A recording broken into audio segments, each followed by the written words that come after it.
Baik, jadi pada hari ini 30 Maret 2026 Bapak Presiden di hari pertama di Jepang secara keseluruhan tadi pagi sampai siang bertemu dengan Kaisar Naruhito, kemudian juga putra mahkota Jepang Fumihito. Intinya bahas berbagai macam kerjasama dan investasi pemerintah Jepang dan swasta dari Jepang ke Indonesia sebesar kurang lebih 380 triliun rupiah. Oke. Untuk detailnya akan disampaikan oleh Pak Menteri Investasi karena yang membidangi khusus, dan nanti Pak Menteri SDM Pak Bahlil akan menjelaskan mengenai dari 95% investasi tersebut, 95%-nya ada di Kementerian SDM. Kira-kira begitu. Ya. Oke, silakan Pak Menteri. Oke, terima kasih Pak Sekap. Ya, pada intinya ini membuktikan bahwa kepercayaan internasional dalam hal ini pemerintah Jepang, baik oleh pemerintah Jepang maupun para pengusaha di Jepang ini terhadap Indonesia itu tetap besar, tetap komit dan bahkan proyek yang akan segera dilaksanakan ini adalah salah satu mungkin yang menjadi salah satu yang terbesar yang akan segera dilakukan. Memang tadi disampaikan oleh Pak Sekap, ini kurang lebih in US dollar terms is about 23,3 billion US dollar. Nanti detailnya yang proyek yang dengan impact itu nanti akan Pak Bahlil lebih sampaikan, karena memang mayoritasnya ada di proyek dengan impact dengan Pertamina. Itu nilainya kurang lebih 20,9 miliar dolar. Ya. Kemudian ada penandatanganan juga dengan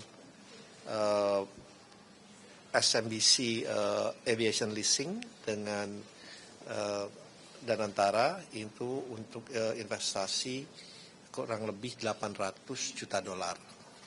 Kemudian ada Pegadaian juga mendapatkan pendanaan dari SMBC Bank kurang lebih dalam rupiahnya itu 5 triliun atau kurang lebih 300 juta dolar.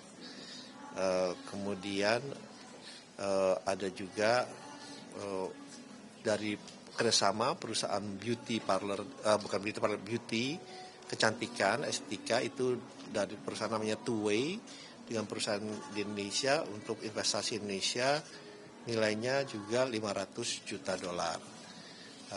Dan investasi di plasma darah juga nilainya itu 1 billion US dollar. Jadi ini untuk plasma darah adalah investasi kedua setelah SK Plasma dari Korea.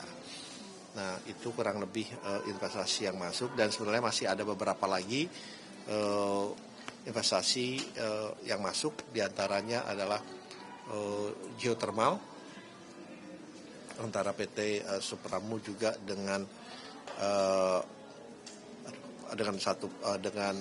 Sumitomo kalau nggak salah, itu juga tadi disepakati juga untuk investasinya untuk expansion-nya gitu ya. Expansion-nya. Jadi kalau kita lihat dari total ini semua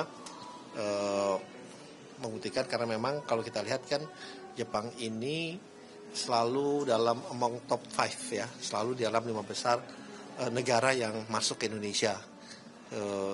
Dan investasi ini kita harapkan juga terus berkembang, terus berjalan, dan memang mereka untuk energi baru terbarukan ini appetite-nya memang sangat-sangat besar. Soalnya sebelumnya juga kemarin mereka baru ada closing untuk geothermal di Malaboh, kurang lebih nilainya juga 900 juta dolar, baru financial closing juga. Tapi ini tidak dalam yang ini karena sudah dilaksanakan financial closing-nya.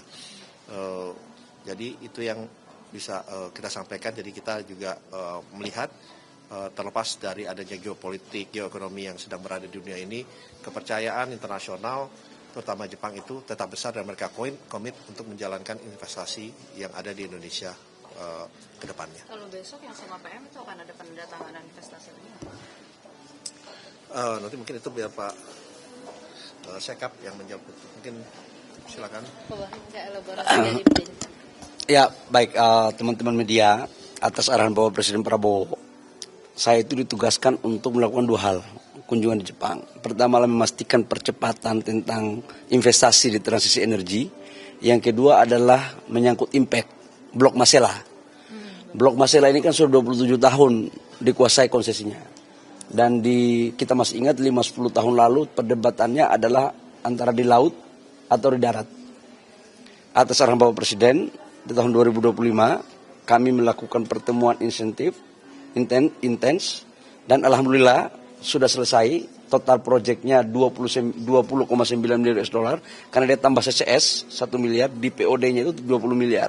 Tetapi dengan perkembangan geopolitik yang seperti ini kemungkinan besar akan nambah. Jadi total investasi kita kurang lebih sekitar 300 triliun lebih.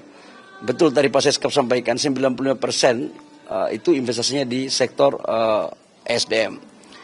Nah, tugas kita sekarang adalah, tugas saya sebagai Menteri SDM, Bapak Presiden tadi dalam arahannya ketika saya pertemukan Presiden Direktur daripada Impex dengan Bapak Presiden, mengharapkan agar proyek ini bisa cepat diimplementasikan. Dan tahun ini 2026, tender EPC-nya akan kita lakukan, FID-nya juga akan selesai, dan kita minta untuk dipercepat. Kenapa ini harus dipercepat? Karena ini penghasil migas salah satu yang giant, 1.200 mm. Kalau ini mampu kita lakukan, maka ketahanan energi kita di sektor migas itu akan semakin kuat dan sekaligus menjadikan Indonesia sebagai salah satu pemain gas di dunia.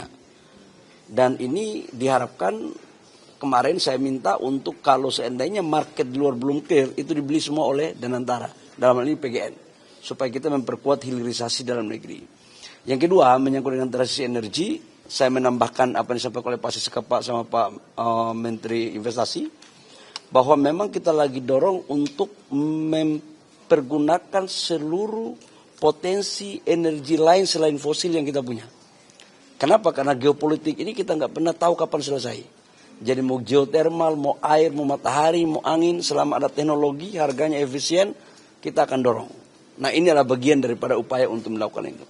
Dan semua ini sudah benar-benar bisa terjadi karena koordinasi yang baik yang dilakukan oleh Pak Seskap sebagai ketua kelas dalam mengkoordinir urusan-urusan ini di Jepang. Gitu ya, makasih. Oke, terima kasih. Tadi nilai investasi yang Blok Masela itu berapa, Pak? Total Blok Masela 20,9 miliar US dollar. Itu nilai awal ya, kemungkinan besar ketika terjadi geopolitik yang tidak menentu, itu akan terjadi peningkatan, tapi setelah nanti pada saat implementasinya. Ya. Mas politik yang perundingan untuk Selatan sampai saat ini gimana? Doakan, kami terus melakukan komunikasi, kami dengan Kemenlu melakukan koordinasi intens, saya dengan Kemenlu juga tadi malam kita bahas, insya Allah sudah ada lampu hijau, tetapi kan kita tahu dalam kondisi geopolitik begini, harus kita betul-betul melakukan secara terus-menerus. Doain ya, insya Allah bisa cepat selesai. Harga sekarang sudah mencapai $115. Di dalam negeri masih stabil. Insya Allah atas arahan Bapak Presiden, untuk BBM subsidi sampai dengan sekarang, saya pikir Bapak Presiden punya hati lah untuk memperhatikan rakyat kecil. Percayalah, nanti tunggu tanggal mainnya, Bapak Presiden akan memutuskan seperti apa untuk kebaikan rakyat bangsa dan negara. Bapak Presiden kita ini kan tiap hari memikirkan tentang bagaimana pembangunan negara, tapi juga bagaimana memperhatikan kebutuhan dan kondisi masyarakat kita di bawah. Pak Bali, ini mencuat juga wacana yang non subsidi itu yang akan naik tanggal 1 April 10% itu ada wacana. Nah, kemudian apakah kalau ini terlaksana, maksudnya terjadi, berarti yang subsidi itu apakah dipastikan tidak akan mengikuti gitu? Gini, di peraturan Menteri SDM tahun 2022 itu telah mengatur 2 formulasi tentang harga BBM. Satu harga BBM industri dan satu non-industri. Kalau yang industri tanpa diumumkan pun dia terus terjadi berdasarkan harga pasar. Jadi mau diumumkan atau tidak diumumkan dia akan mengikuti harga pasar. Itu yang industri. Apa itu definisi yang industri? Adalah bensin RON 95, 98. Itu kan orang-orang yang mampu lah seperti mohon maaf. Contoh Pak Rosan, Pak Seskap masa pakai minyak subsidi, ya kan? Dan selama mereka mau jalan banyak, selama ada uang untuk bayar, monggo. Tugas negara menyiapkan. Yang membayar mereka, itu tidak ada tanggungan negara sama sekali. Yang kita fokus itu adalah menyangkut dengan subsidi. Nah tadi saya katakan bahwa subsidi tunggu tanggal mainnya. Insya Allah saya yakinkan bahwa Bapak Presiden dalam membuat kebijakan selalu mempertimbangkan dan memprioritaskan tentang kondisi masyarakat. Insya Allah baik. Nanti tunggu tanggal mainnya ya. Oke, Pak Seskap dikit Pak untuk pertemuan besok Pak Presiden sama PM itu kan dilaksanakan di tengah konflik juga kan. Masih berlangsung gitu perang Amerika dengan Iran. Nah itu juga akan menjadi salah satu pembahasan yang dibahas intensif. Oke, jadi di samping hari ini tadi ketemu Kaisar, kemudian investasi sekitar 380 triliun. Jadi besok Bapak Presiden akan bertemu juga dengan Perdana Menteri Sanae Takaichi, Perdana Menteri Jepang. Nah, untuk perjanjiannya sudah ditandatangani sebelumnya. Oke. Jadi investasi tadi itu adalah bagian dari seluruh perjanjian Indonesia Jepang. Oke. Itu. Kemudian yang kedua, besok sorenya akan dipertemukan dengan sekitar 12 pengusaha terbesar Jepang oleh Pak Menteri Investasi dan Menteri SDM dengan Bapak Presiden seperti yang dilakukan kemarin di Amerika. Nah, kesimpulannya apa? Jadi intinya adalah Indonesia dengan investasi yang begitu besar di sini, tadi Pak Presiden datang 380 triliun investasi datang, gitu kan? Itu adalah bukti bahwa Indonesia menjadi magnet investasi dunia. Itu yang pertama. Kemudian yang kedua, di luar semakin mantap untuk berinvestasi di Indonesia. Itu aja kira-kira. Oke? Terima kasih teman-teman semua. Yang jelas, trust global kepada negara kita semakin hari semakin paten. Kalau ini bisa dikutip sebagai mantan menteri investasi. Ya. Saudara, kecepatan informasi dan akurasi data adalah komitmen kami. Satu langkah lebih dekat, satu langkah lebih terpercaya. Saksikan Sapa Indonesia Malam di Kompas TV Channel 11 di televisi Anda.